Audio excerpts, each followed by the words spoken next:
They say my profession is lowly. My mother considers me a mere seamstress. She and my precious little sister Lexi think they can force me to work for free, draining my labor for their vain dreams under the spotlight. They want the most magnificent evening gown for Lexi to shine at the Miss State pageant? Fine. I'll make her shine. Lexi is about to have a performance where she literally unleashes herself in a way television history will never forget. The bell above my studio door chimed at exactly 2 in the afternoon. I didn't need to look up from the silk chiffon. I was hand-finishing to know who it was. The overpowering cloud of Chanel No. 5, the kind that screams, "I'm trying too hard," announced my mother's arrival before her heels clicked across my worn hardwood floor. "Harper, darling." Deborah's voice dripped with that particular honey-coated tone she reserved for when she wanted something. "We're here." I set down my needle, carefully securing the delicate fabric, and looked up. There they stood. My mother, Deborah Vance, in her crisp white blazer and designer jeans that probably cost more than my monthly rent, and my sister Lexi, 23 years old, and stunning in that effortless way that comes from a lifetime of being told you're beautiful. Lexi wore athleisure like it was haute couture, her honey blonde hair cascading in perfect waves that she definitely hadn't earned through good hair care, just good genes and expensive salon visits. They surveyed my tiny studio with barely concealed disdain. I watched Lexi's nose wrinkle slightly as she took in the cramped space. Bolts of fabric leaning against every available wall. My ancient sewing machine that wheezed but still worked. The dress forms that had seen better decades. And the single window that let in just enough natural light to make the whole space feel more shabby than shabby chic. "How are you, sweetie?" "How are you, sweetie?" Mom asked, though her eyes were already scanning my work table, clearly searching for a clear spot to set down whatever she'd brought.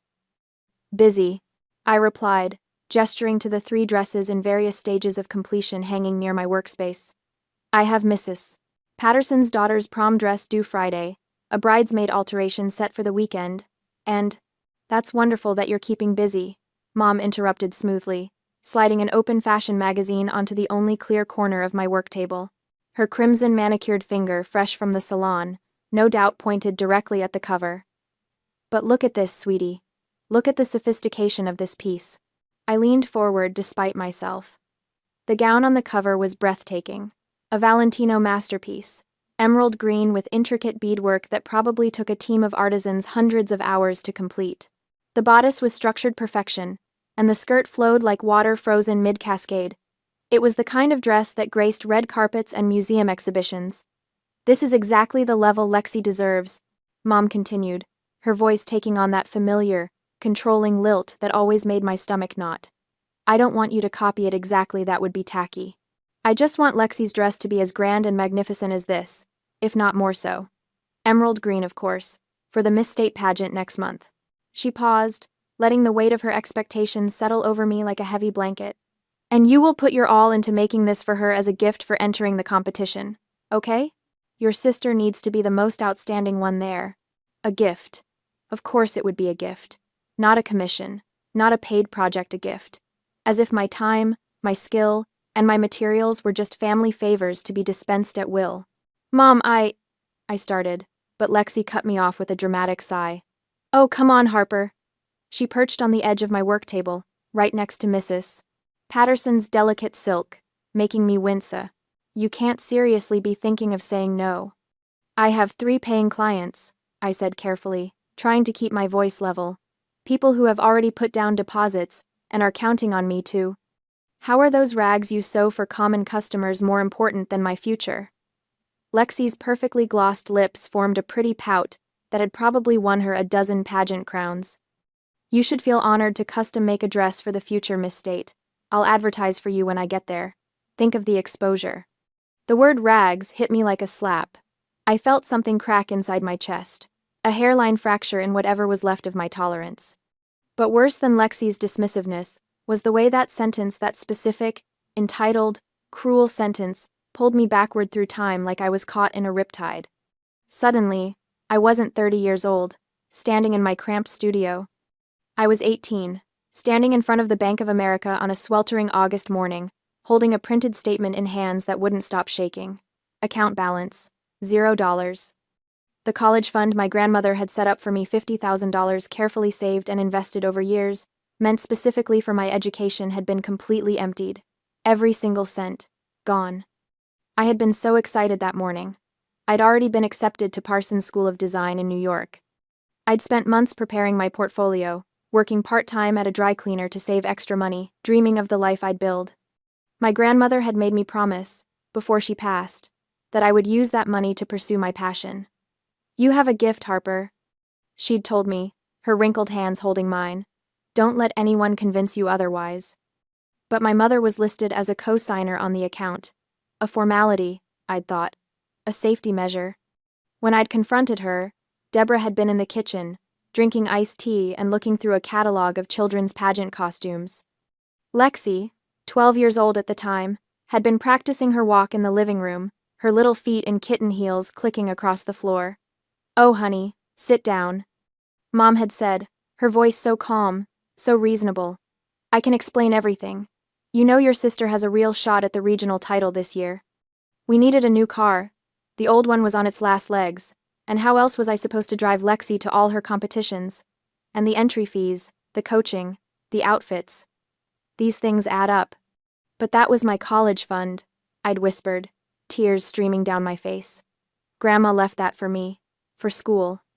And I'm your mother. I know what's best for this family." She'd reached across the table, taking my hand in hers with that same tender touch that always made me doubt my own anger. "Harper, sweetheart, you're so talented. You don't need some fancy, expensive school in New York to prove that. The design industry is brutal. Do you know how many people graduate and never work a day in their field? I'm protecting you from wasting years of your life and ending up disappointed. But I want to... Listen to me." Her voice had gone soft, almost pleading. "Lexi has something special. Real star quality. If we invest in her now, if she wins the titles she's capable of winning, our whole family's future changes. You'll be the sister of Miss State, maybe even Miss America one day. Doesn't that sound better than struggling in some overpriced New York apartment, competing with thousands of other designers?" She'd squeezed my hand. "You're the smart one, Harper. I need you to support your sister.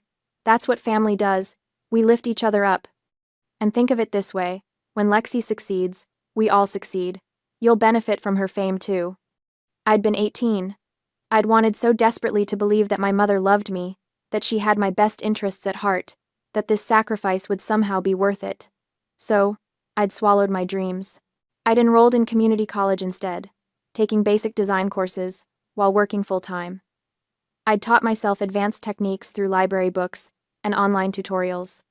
I'd built my client base one bridesmaid dress and one alteration at a time, working out of a spare bedroom, then a shared studio space, and finally barely affording this cramped, poorly lit room I currently called my business. And Lexi? She'd won her regional title that year. And the next. And the next. The trophies lined the shelves in Mom's house like a shrine. But Miss State had always eluded her. She'd placed second twice, third once. Close, but never quite there. Now here we were, 11 years later. I was 30. Supposed to be established. Supposed to be stable. Instead, I was drowning in credit card debt, behind on my studio rent, and watching younger, better connected designers pass me by because I'd never had the education or the network that Parsons would have given me. And my mother and sister stood in my studio, demanding another gift. Another sacrifice. Another piece of my soul offered up on the altar of Lexi's ambitions.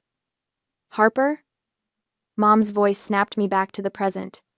She was looking at me with concern now, her head tilted in that way that made her seem so caring. "Are you okay, sweetie? You look pale." I realized I'd been staring at the magazine for too long, my hands clenched into fists at my sides. My voice came out rough.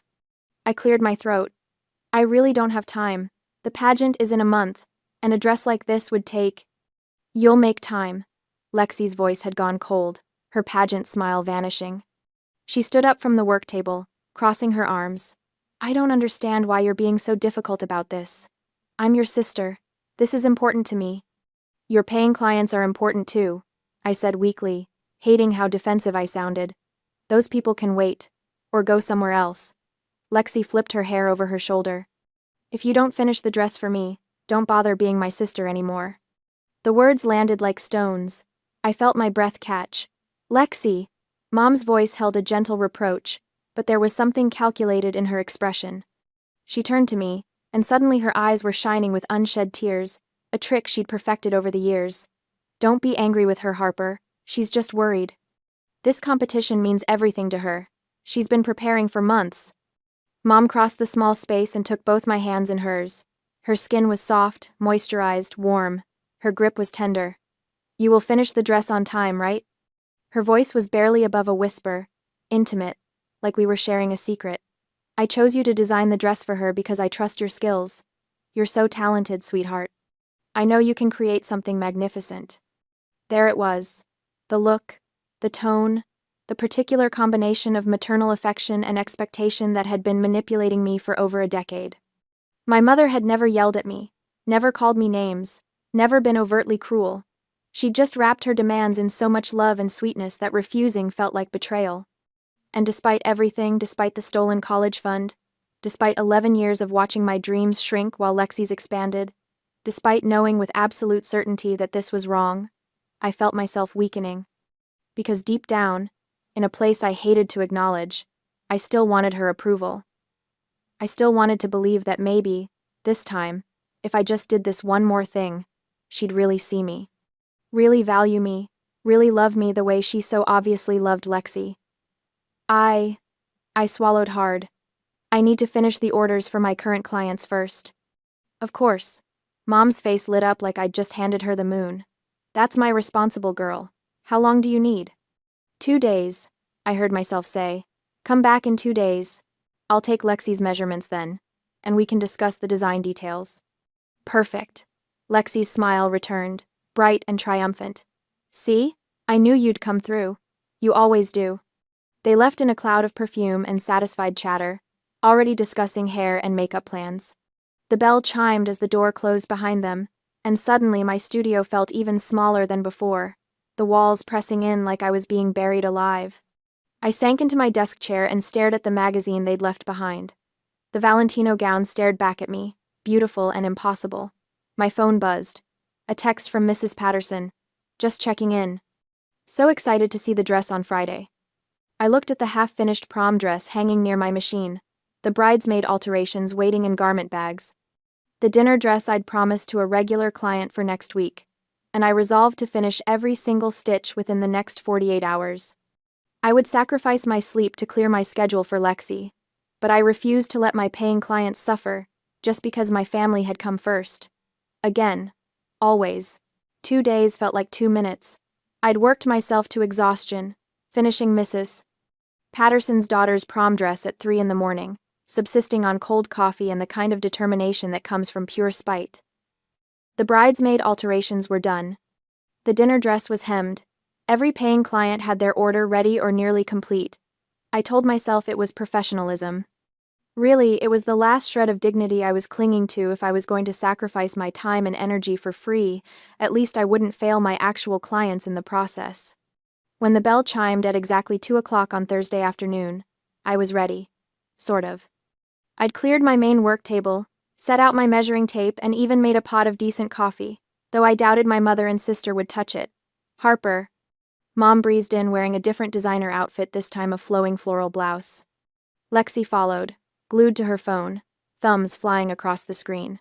Hey, I said, gesturing to the cleared table. Ready when you are. Lexi finally looked up from her phone, glancing around the studio with fresh disdain. It's so cramped in here, and it smells like an old fabric or something.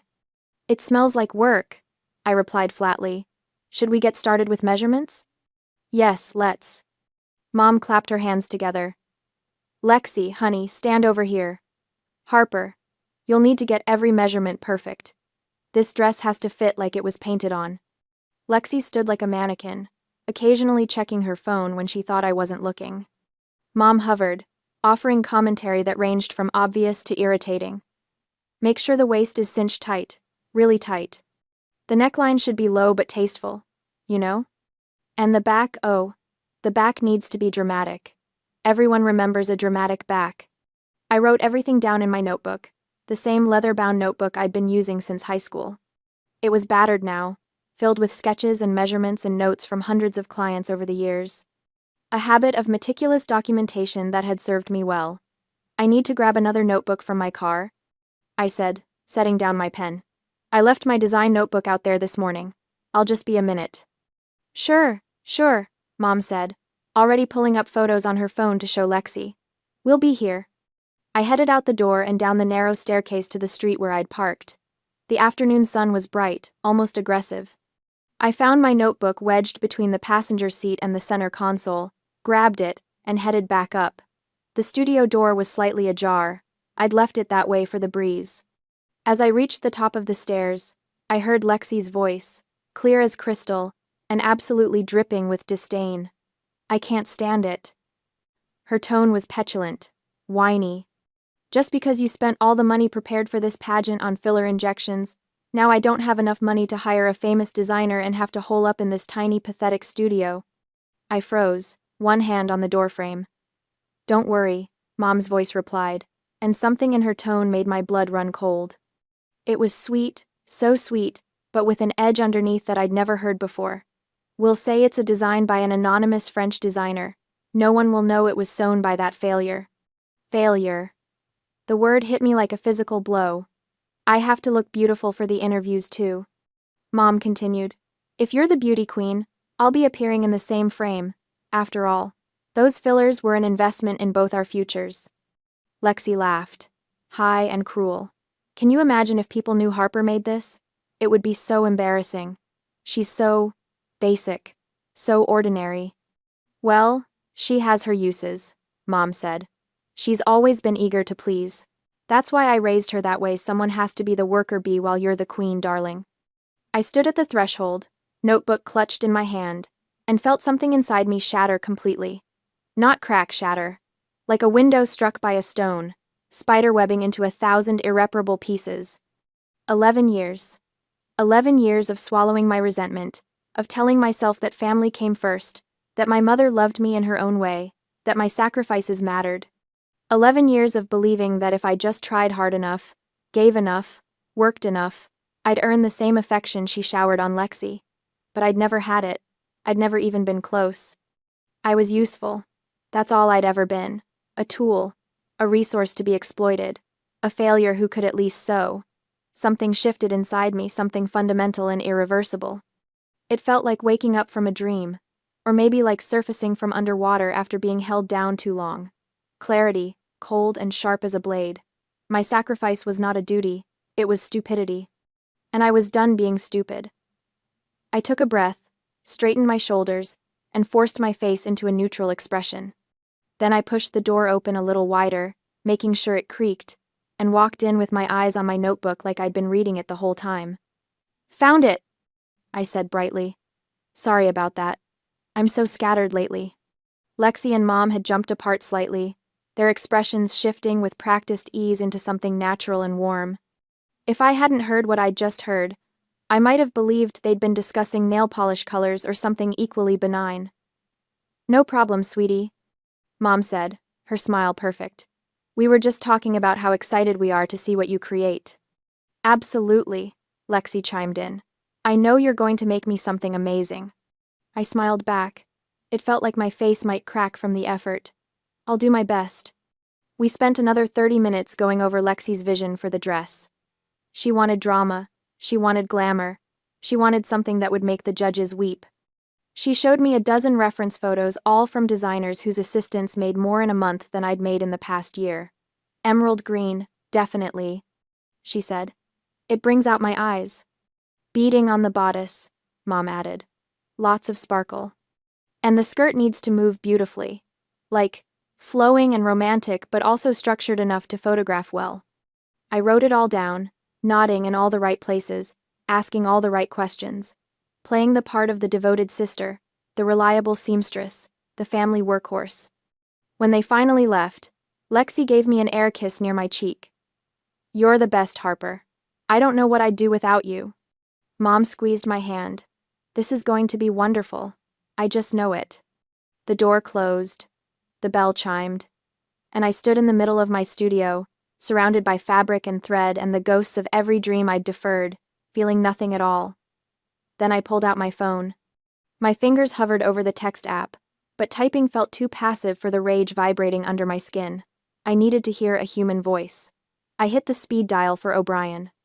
O'Brien Mitchell had been my best friend for years.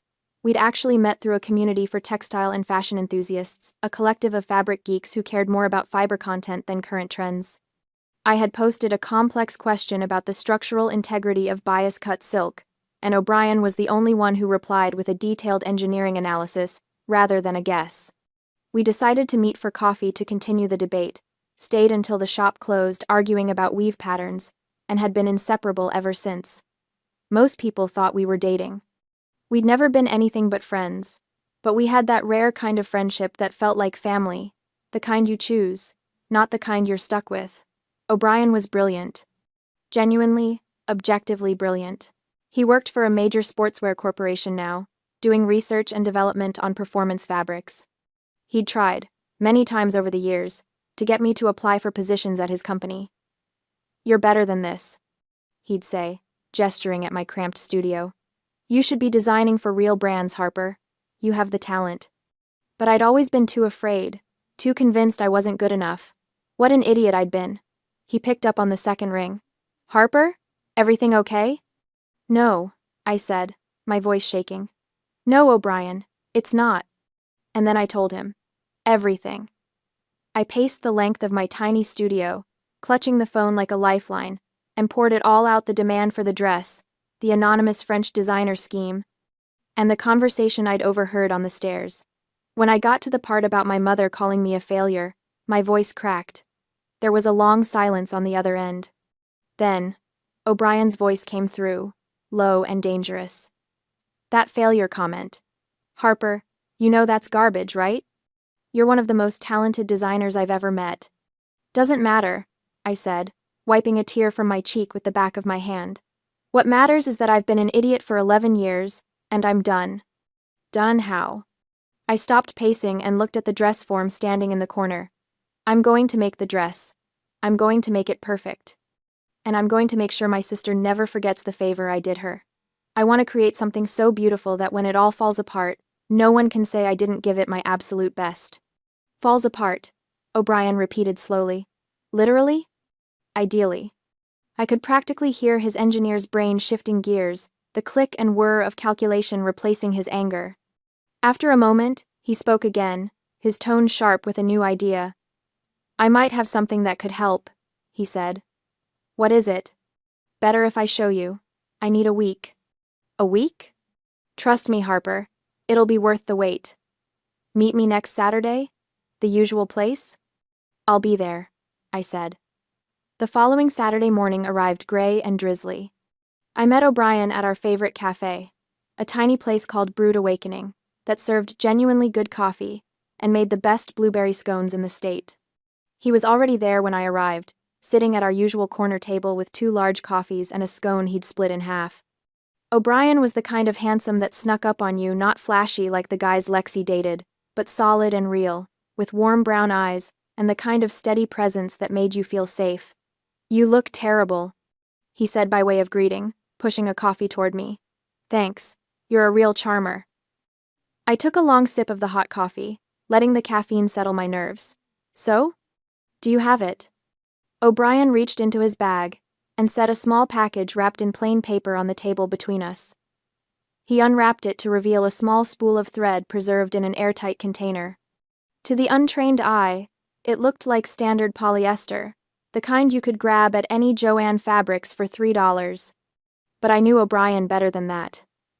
"This," he said, his voice low and intense, "is high-sensitivity soluble thread. This isn't experimental, and it's not magic," he said, tapping the spool with his index finger. "It's just incredibly obscure.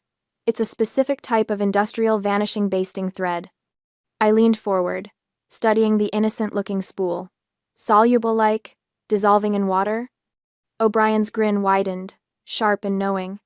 "That's the beauty of it. It just needs a microclimate of high heat and moisture to destabilize the polymer chain. Like, say, the environment created between a tight corset and a nervous, sweating body under 4,000 watts of stage lighting." I stared at the spool, my mind racing as the chemistry clicked into place. He said, "It won't break immediately, It needs time to soften. Under stage conditions, with the heat trapped against her skin, I'd estimate the degradation would start within a minute or two. Full structural failure in 3 to 5 minutes, depending on the stress load. And it's safe? It won't hurt her skin? It's basically just a specialized plastic, completely non-toxic. The worst that happens is it turns a little gummy before it gives up the ghost. He pushed the spool toward me across the scarred wooden table. It's a legitimate product, Harper. Just applied creatively. The question is, are you sure you want to do this? I picked up the spool, feeling the weight of it in my palm. It looked so innocent, so ordinary, just a tool of the trade, repurposed for justice. But as I sat there, I remembered my mother's voice, that failure. I remembered Lexi's laugh. I remembered 11 years of sacrificed dreams and stolen futures. I'm sure, I said.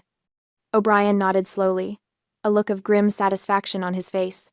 Then let's make your sister shine.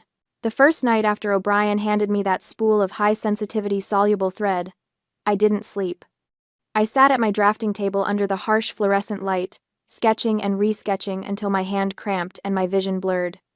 This dress wouldn't just be beautiful, it would be my magnum opus, both literally and figuratively. Every line I drew was deliberate, every bead placement calculated. Every seam, a potential point of catastrophic failure. I lost track of time. Days bled into nights. I survived on black coffee and the kind of manic energy that comes from finally having a plan. My small studio became a war room, fabric samples and thread spools scattered across every surface like ammunition. Of course, Deborah couldn't leave me alone. She started showing up unannounced, sometimes twice a day, always with that saccharine smile plastered across her face. Just checking in on my talented daughter, she'd coo, before immediately launching into criticisms disguised as suggestions. Don't you think it needs more sparkle, Harper? Lexi needs to shine brighter than everyone else. The train looks a bit ordinary. Can you make it more grand? More dramatic? Each visit, each demand, each thinly veiled insult, they all fed the fire burning in my chest. What Deborah didn't realize was that she was accelerating the process of her own daughter's downfall. Every upgrade she requested meant more weight, more stress points, more opportunities for the soluble thread to do its work. I smiled through it all. A calm, serene smile that must have unsettled her, though she was too self-absorbed to notice. Of course, Mom. Whatever Lexi needs. You're right. More crystals would be stunning. I'll redesign the train tonight. I was no longer the anxious, eager-to-please daughter she'd manipulated for years. I was a hunter setting a trap, and my prey was walking straight into it. After 1 week of constant revisions, we finalized the last sketch. I held it up to the light, pretending to admire it with maternal pride, while internally cataloging every expensive detail I'd deliberately incorporated. Hand-beaded bodice, imported French lace. Swarovski crystals cascading down the skirt. A 6-foot train with hand-embroidered flowers that would require hundreds of hours to complete. It was obscenely extravagant. It was going to cost a fortune. Perfect. It's beautiful, Deborah breathed, actually tearing up. Lexi is going to look like a princess. She deserves nothing less, I said, and meant every word, just not in the way my mother thought. To sell the illusion completely, I did something that should have been unthinkable. I withdrew my entire savings account. Every penny I'd scraped together, every dollar I'd set aside to pay next month's studio rent gone. I marched into the most expensive fabric store in the city and bought the finest imported stones, the most delicate imported lace, the highest quality everything. When I showed Deborah the receipts, her eyes went wide. Harper, this is too much. You didn't have to. I wanted to, I interrupted, meeting her gaze steadily. She's my sister. I'm all in for Lexi. The words tasted like ash, but they had the desired effect. Deborah's suspicion melted into approval. She actually hugged me, a rare occurrence that made my skin crawl. You're a good daughter, Harper. A good sister. I returned the embrace, thinking about my stolen college fund. 11 years. 11 years of being the good daughter, while they took and took and took. Not anymore. Back in my studio, I laid out all the materials like a surgeon preparing for a complex operation. The emerald green silk gleamed under my work lights. The crystals caught the light and threw rainbow fractals across my walls. Everything was exquisite. Everything was expensive. Everything was going to unravel. I got to work. My hands moved with the confidence of 15 years of experience. I'd been sewing since I was 15, had studied fashion design obsessively even without formal education. Every technique I'd taught myself, every skill I'd honed in this cramped little studio, it all came together now. The bodice took shape first. I constructed it with architectural precision, creating a structured foundation that would support hundreds of crystals. But here's where my specialized knowledge came into play. At critical stress points, the shoulder seams, the side panels, the places where weight and movement would create maximum tension, I alternated between normal thread and O'Brien's special soluble thread, not obviously. Nothing that would show up in a casual inspection or even a careful try-on. The soluble thread was nearly identical in appearance to standard polyester thread. But it had one crucial difference. It was designed to break down when exposed to sustained heat and moisture, human body heat, sweat, stage lights. And then, at the worst possible moment, everything would give way. I worked 18-hour days. My fingers ached, my eyes burned. I survived on takeout and coffee. The skirt came together next layers of emerald silk that transitioned into a breathtaking white-blue ombre effect. I hand-embroidered delicate flowers that seemed to float across the fabric. Each stitch was perfect, and woven throughout, invisible and deadly, was O'Brien's gift. 1 month later, I stepped back from my work table and stared at what I'd created. It was breathtaking. The emerald green gown shimmered like gemstones. The bodice was a masterpiece of beadwork, each crystal positioned to catch light from every angle. The skirt flowed like water, the ombre effect creating an ethereal, almost magical quality. The train was a work of art, 6 feet of hand-embroidered lace that seemed to glow. I'd poured every ounce of my skill into this dress. It was, without exaggeration, the most beautiful thing I'd ever made. It was also a ticking time bomb. I called Deborah. "It's ready." They came within the hour. The moment Lexi saw the dress hanging on my dress form, she actually gasped. "Harper. Oh my gosh, Harper, it's incredible." For a moment, just a brief, traitorous moment, I felt a flicker of pride. Not for Lexi, but for my own work. I'd created something extraordinary. Then Lexi tried it on, and that flicker died. She preened in front of my full-length mirror, turning this way and that, completely absorbed in her own reflection. Not once did she thank me. Not once did she acknowledge the month of sleepless nights, the drained savings account, the skill required to create something this complex. "It's perfect," Deborah declared, misty-eyed. "You've outdone yourself, Harper, and I need you backstage on pageant night to help Lexi into the dress. It's so intricate, and we can't trust anyone else with it."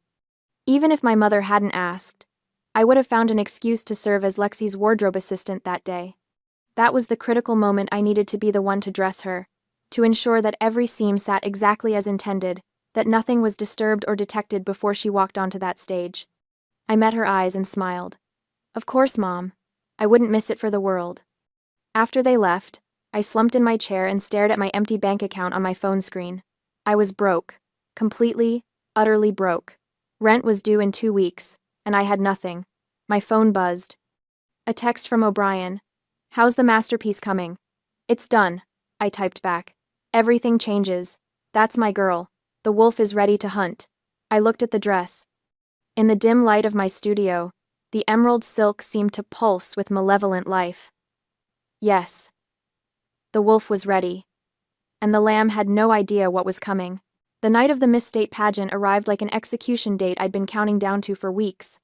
Backstage was controlled chaos, a hot, airless maze of hairspray fog, half-dressed contestants, and barking stage managers. The air conditioning struggled against the combined heat of bodies, stage lights bleeding through from the main hall, and enough electrical equipment to power a small city. Within minutes of arriving, I was already sweating through my black t-shirt. Perfect conditions. I found Lexi in the designated dressing area, surrounded by her entourage like a queen holding court. Her hair was already styled in an elaborate updo, her makeup flawless. When she saw me carrying the garment bag, her eyes lit up with the kind of hunger I'd seen 1,000 times, the look of someone who believes beautiful things are simply owed to them. "Finally," she said, not even greeting me. I've been waiting. Everyone else has been ready for 20 minutes. I bit back a dozen responses and simply unzipped the garment bag with ceremonial slowness. The emerald dress emerged like a serpent uncoiling, and even in the harsh fluorescent backstage lighting, it was stunning. Several nearby contestants actually stopped mid-conversation to stare. "Oh my gosh," one of them whispered. "That's incredible." Lexi's smile turned smug. I helped her step into the dress, my hands steady despite my racing heart. The bodice settled into place. I began the intricate process of fastening the hidden hooks and lacing the internal corset structure. My fingers brushed against the shoulder seams where the soluble thread lay hidden, invisible among the normal stitching. "Careful," I murmured, playing my role. "The dress is beaded very intricately, and the corset structure inside is very tight. Please be gentle with it." Lexi met my eyes in the mirror, and for a moment, I saw something ugly flicker across her perfect face. She leaned in close, her lips nearly touching my ear, her voice dropping to a whisper meant only for me. "I was born to perform. The stage is my home. Don't act like you know anything.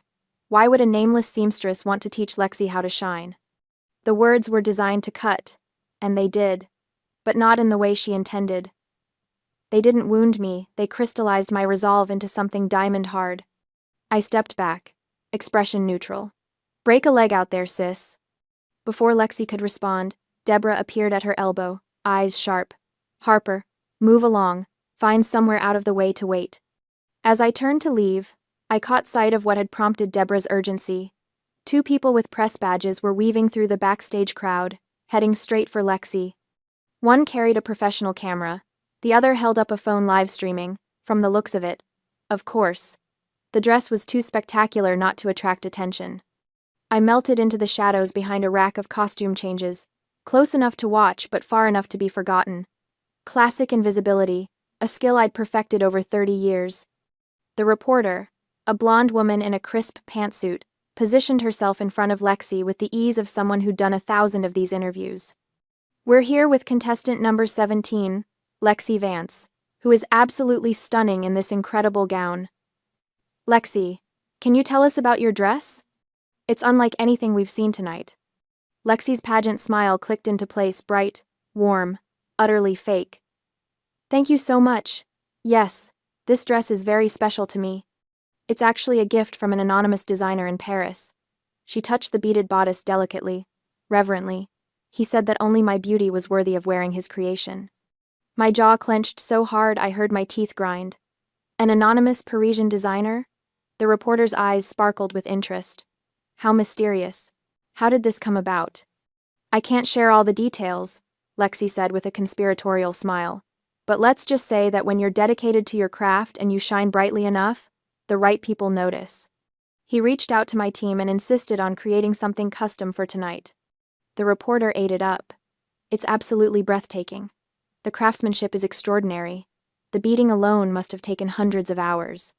"He's a true artist," Lexi agreed, executing a slow turn to show off the dress's full glory. The camera captured every angle, every glittering crystal. I'm just honored to be his muse. I watched my mother stand beside Lexi, beaming with pride, nodding along to every lie. My phone buzzed in my pocket. I pulled it out, careful to keep the screen dimmed. "O'Brien, watching the live stream. Anonymous French designer, your sister is really good at telling fairy tales." The dress is the center of heated discussion, and hundreds of viewers tuning in are already predicting she'll be crowned this year's beauty queen, eagerly waiting to see the gown revealed on stage in just a few minutes. I sent back a laughing emoji.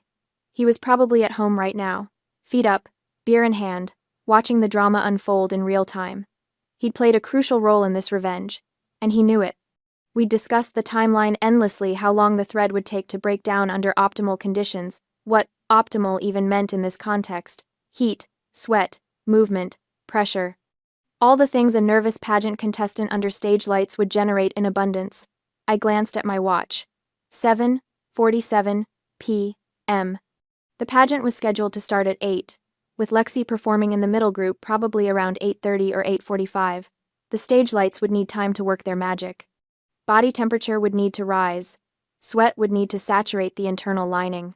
The moment was approaching. I found a corner near the stage entrance that was slightly less claustrophobic than the main backstage area, close enough to an exterior door that I caught occasional drafts of cool night air. Even here, even with better ventilation, I felt the oppressive heat. My shirt stuck to my back. My hair frizzed in the humidity. If I was hot, Lexi in that elaborate gown with its corseted bodice and multiple layers had to be absolutely sweltering. The thought made me smile. I pulled out my phone and pretended to scroll through social media, but really, I was watching the clock, watching the stage managers organize contestants into performance order.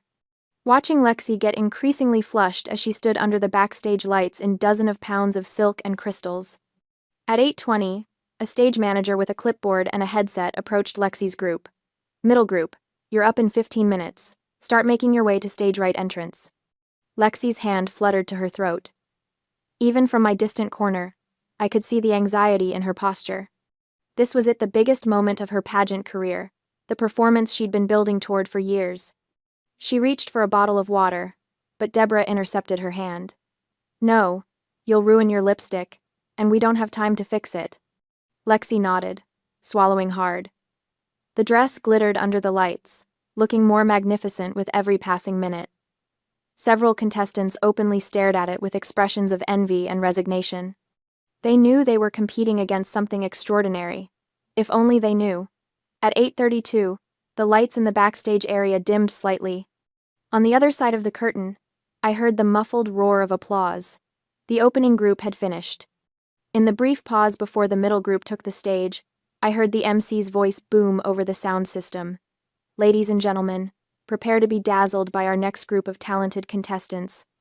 Stage managers began ushering Lexi's group toward the entrance. My sister took her position, shoulders back, pageant smile firmly in place. But her chest rose and fell rapidly. Her hands trembled slightly at her sides. She was nervous, desperate for victory. One by one, the contestants walked onto the stage to their individual introductions. The crowd's reaction was audible even through the heavy curtains, appreciative applause, some whistles, the general enthusiasm of a pageant audience. Then it was Lexi's turn. Contestant number 17, Lexi Vance. She stepped through the curtain, and the crowd's reaction was immediate and thunderous. Even I had to admit she knew how to work a stage. Her walk was confident, her smile radiant, her poses calculated to show the dress from every breathtaking angle. The stage lights hit her, and the entire gown came alive. The emerald silk seemed to glow from within. The crystals created a dazzling light show with every movement, throwing sparkles across the stage and into the audience. The ombre skirt shifted from green to white to blue like magical water, and the train flowed behind her like sea foam. She was a vision, a star. The crowd went wild. I edged closer to the stage entrance where I could see through a gap in the curtain. Lexi executed a series of turns, showing off her curves, letting the dress work its magic. Under the intense spotlights, which had to be putting out serious heat, she was beginning to really sweat. I could see it even from backstage, the way her skin glistened, the way she occasionally touched her collarbone to discreetly wipe moisture away. The weight of hundreds of crystals attached to the bodice was putting constant pressure on the seams. Every movement, every pose, every turn created tension, stress, strain. And deep in those seams, invisible to every eye but mine, the soluble thread was beginning to disintegrate, minute by minute, fiber by fiber. I checked my watch. 8:43 p.m., any moment now. Lexi struck another pose, arching her back to emphasize the dress's silhouette. The crowd applauded. She smiled wider, feeding off their energy, pushing herself to perform even harder. She had no idea she was standing on a crumbling foundation, that her moment of triumph was about to become her worst nightmare, that her anonymous Parisian designer was watching from the shadows, waiting for the masterpiece to complete itself. I held my phone loosely in my hand, ready to record. The wolf had been patient. Now it was time to watch the lamb fall. The second minute on stage arrived like destiny keeping an appointment. I watched from the wings, my heart hammering so hard I could feel it in my throat.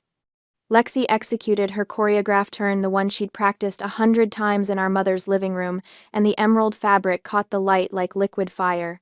The audience erupted in applause.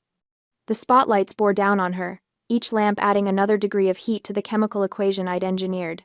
Then I saw it, the slight shift in her posture, the microsecond of confusion that flickered across her face, the shoulder seam, the one I'd sewn entirely with O'Brien's miracle thread, gave way with perfect, silent precision. One side of the bodice slipped, exposing Lexi's entire left shoulder blade and the elegant slope of her back. The emerald silk draped asymmetrically now, hanging from just one shoulder like some avant-garde masterpiece. The audience gasped, then exploded into even louder applause. I could hear their excited carrying backstage. "It's transforming! Oh my gosh, it's a reveal design. That French designer is a genius." I pressed my hand against my mouth to keep from laughing. They thought it was intentional. They thought this was art. Lexi's eyes went wide with panic. I could see it even from my position in the shadows. Her smile turned brittle, frozen on her face like a mask. But she couldn't stop. The music was still playing. The cameras were still rolling.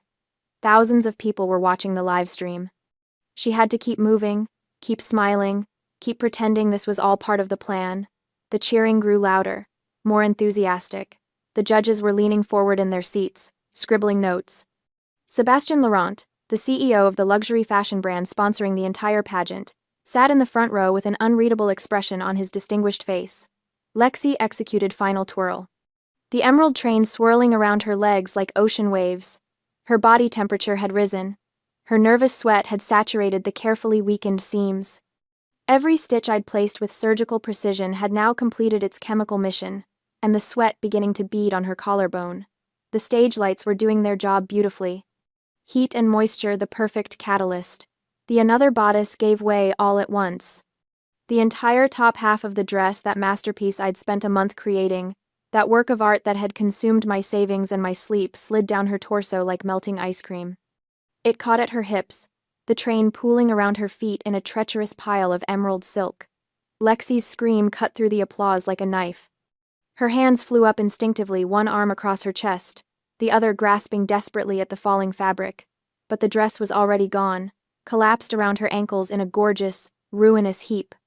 And there, revealed to the entire state, and everyone watching the live stream, was the unflattering truth beneath the beauty queen facade: a beige Spanx bodysuit. Industrial-strength shapewear that compressed and smoothed and held everything in place. The kind of undergarment that turns a human body into a mannequin, practical and graceless and utterly, devastatingly unglamorous. Lexi tried to pull the dress back up, stumbling forward in her stilettos. Her heel caught in the pile of silk. She went down hard on one knee, her carefully styled hair falling into her face, her makeup-perfect expression shattered into raw panic. The audience sat in stunned silence for one crystalline moment. Then the chaos erupted. Stagehands rushed forward with blankets. The host was stammering into his microphone, trying to fill the dead air.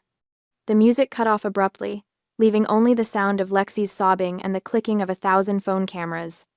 Someone in the audience started laughing, a nervous, disbelieving sound that spread like wildfire through the venue. I looked down into the front rows and found my mother. Deborah sat frozen in her seat, her face the color of old paper, her mouth hung open in a silent scream. The woman who had spent 23 years grooming her perfect daughter for this exact moment was watching that daughter's humiliation broadcast live the United States. I felt absolutely nothing. No, that's not true. I felt satisfied. Free. I turned away from the stage and walked calmly toward the exit. Behind me, I could hear the beginning of what would become the viral sensation of the year. I drove home through empty streets, the adrenaline finally beginning to fade from my system. My hands shook slightly on the steering wheel. I'd done it. After 11 years of swallowing my rage, after a lifetime of being invisible, after watching my mother steal my future and hand it to my sister on a silver platter, I'd finally made them pay. That night, I slept better than I had in months. The knock on my studio door came at 9 o'clock the next morning. I was still in my pajamas, drinking coffee and scrolling through the online carnage. The pageant disaster was trending on every platform. Someone had already created a GIF of Lexi's dress falling off, set it to comedic music, and gotten 3 million views. The comments were merciless. The knock came again, polite but insistent. I opened the door and found a woman in an immaculate gray suit standing in my hallway. She was maybe 35, with sharp eyes and an iPad clutched in her perfectly manicured hands. "Harper Vance?" she asked. "Yes." "My name is Catherine Mills. I'm the personal assistant to Sébastien Laurent. CEO of Laurent Luxe Fashion House. Mr. Laurent would like to meet with you this morning, if you're available. My coffee mug froze halfway to my mouth. I'm sorry, what? Catherine's expression didn't change. Mr. Laurent was the primary sponsor of last night's pageant. He's currently staying at the Grandview Hotel downtown. He's requested a meeting with you at your earliest convenience. I have a car waiting downstairs. I stared at her. My brain struggled to process this information. Sebastien Laurent, the Sebastien Laurent, fashion industry legend, wanted to meet with me? The makeup and wardrobe assistant listed in tiny print in the pageant program? Why? I managed to ask. Catherine smiled slightly. I think Mr. Laurent would prefer to explain that himself. Shall I tell him you'll come? 20 minutes later, I was sitting in the back of a black town car, still slightly dazed, heading toward the most expensive hotel in the city. The suite they led me to was bigger than my entire studio apartment. Floor-to-ceiling windows overlooked the downtown skyline. Sebastien Laurent stood by those windows, holding something in his hands. As I entered, he turned to face me. He was older than he looked in photographs, maybe 60, with silver hair and the kind of elegant presence that comes from decades of commanding respect. He wore a simple black sweater and tailored slacks, but at haute couture. In his hands was my dress, or rather, what remained of it. The emerald silk, now carefully laid out and examined, every seam exposed. Miss Vance, he said, his voice carrying a faint French accent. Thank you for coming. I nodded, not trusting my voice. Sebastien held up the dress, studying it with the concentration of a surgeon examining an X-ray. His fingers traced the destroyed seams, the strategic weak points, the places where I deliberately used the soluble thread. Ignoring last night's unfortunate incident, he said slowly, I must tell you that I find this construction technique absolutely masterful. This is not the work of an amateur. The way the bodice is structured, the engineering of the train, the coordination of movement and fabric weight, this demonstrates natural-born talent. He looked up at me, his eyes sharp and knowing. And the way you calculated the stress points, so that the garment would fail at the exact moment of maximum impact during the final turn, under hot lights, at peak physical exertion, that is the mindset of an architect. Miss Vance, not merely a tailor. My mouth went dry. He knew. He knew exactly what I'd done. I saw your name listed in the pageant program, Sebastien continued. Makeup and wardrobe assistant for contestant Lexi Vance. Your sister, I presume. He didn't wait for me to answer. The program claimed the dress was created by an anonymous French designer. A fiction, clearly. No French designer of any reputation would create something like this and remain anonymous. He set the dress down carefully on a nearby table and turned to face me fully. In this industry, Miss Vance, talent alone is insufficient. One must also possess vision, determination, and yes, a certain calculated ruthlessness, the ability to see an opportunity and seize it without hesitation. The courage to take risks. His lips curved into something that wasn't quite a smile. You engineered a disaster that will be remembered for years. You humiliated your competitor on a stage. And you did it with such technical precision that it could almost be admired. I found my voice finally. Are you here to threaten me with legal action? Legal action? Sebastien laughed, a genuine sound of amusement. No, Miss Vance, I'm here to offer you a job.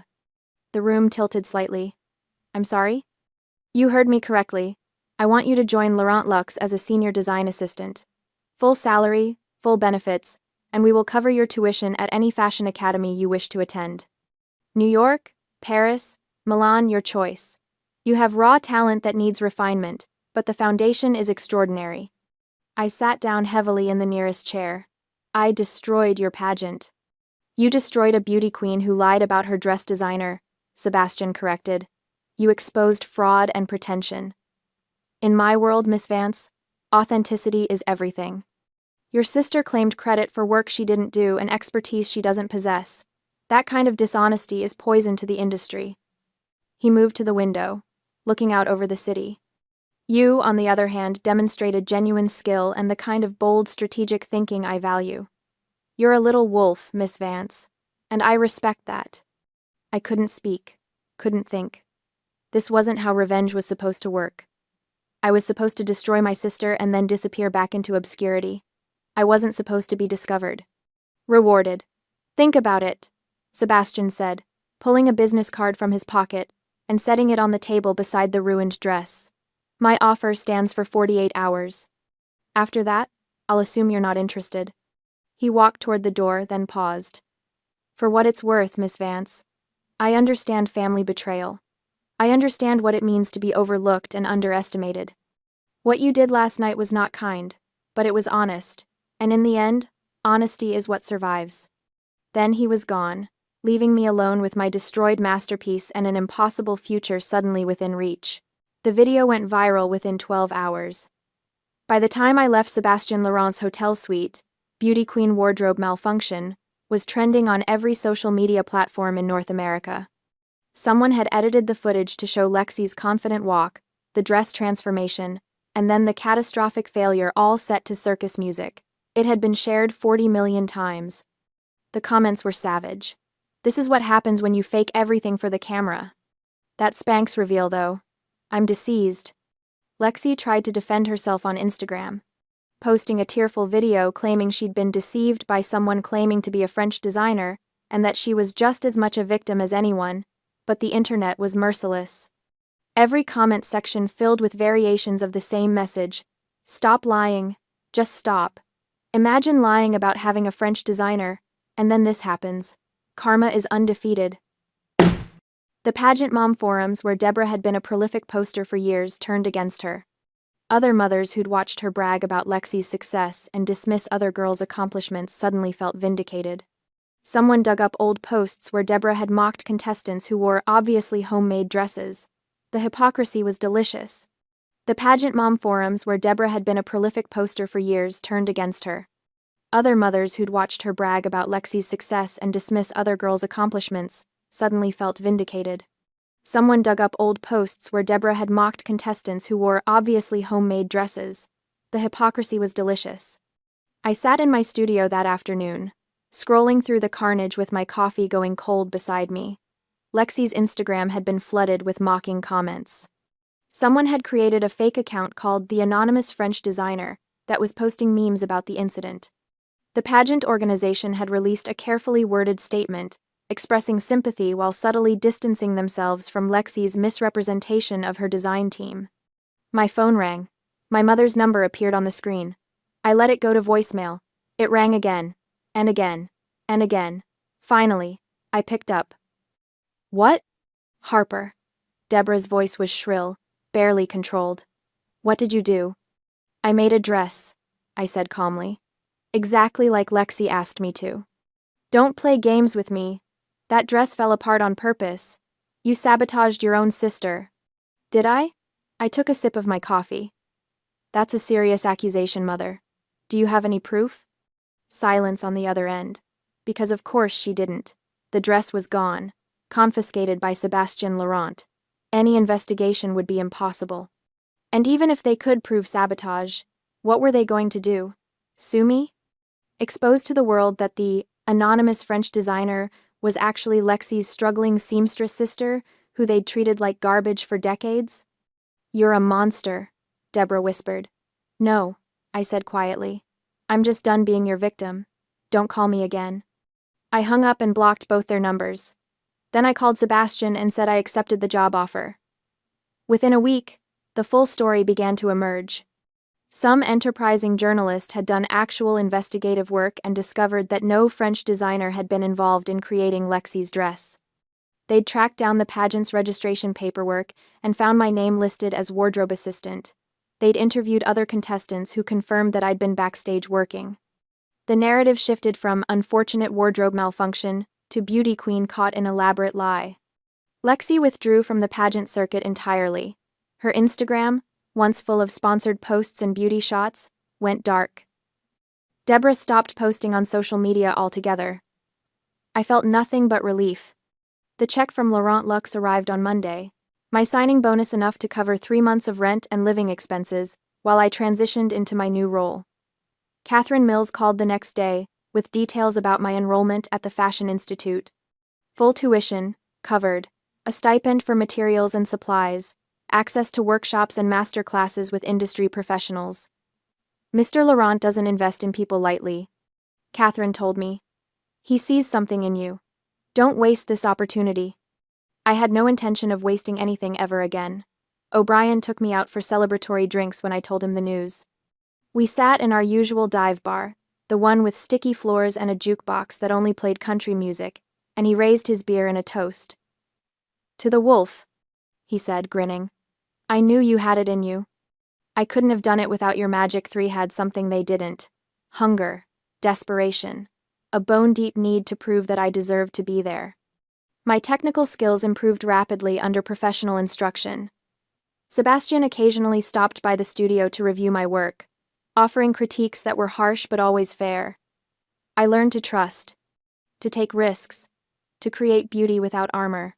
My portfolio grew. Small pieces at first, accessories, accent garments for the company's secondary line, then larger projects. A coat that ended up in a magazine editorial, a dress that a minor celebrity wore to a film premiere. Each success felt surreal, like I was living someone else's life. I never heard from Lexi or Deborah again. I occasionally wondered what they were doing, how they were coping with their spectacular fall from grace, but mostly, I just didn't care anymore. They'd taken up so much space in my head for so long, poisoning every thought with bitterness and rage. Now they were just irrelevant, ghosts of a past I'd finally escaped. 1 year after the pageant disaster, Sebastian approached me with a new proposal. I want to give you a show, he said simply. Not Fashion Week, not yet.